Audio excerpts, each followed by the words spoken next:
So I just a bit of a question. Now with all the media and literally patients don't want that discussion about the chronicity of their disease, the implications. Just give me my GLP-1. Mhm. I don't want to talk about it.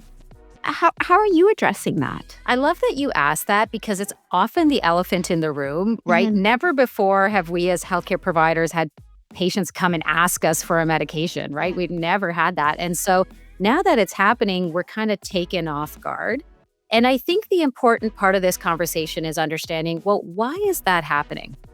And the true reality behind why that's happening is because obesity is one of the only medical issues where you wear it. Mm. Everyone can see that you have this challenge, and truthfully, you're still judged because of it.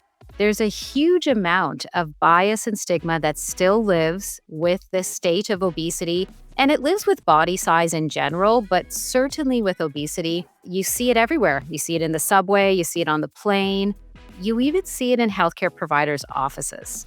And Mm. so we know that this is a problem where people living with obesity have had issues with discrimination probably their whole lives. As long as they've had obesity, they've had issues with dealing with stigma and bias. And then what ends up happening is something very interesting. They start to believe that those issues or those biases are true.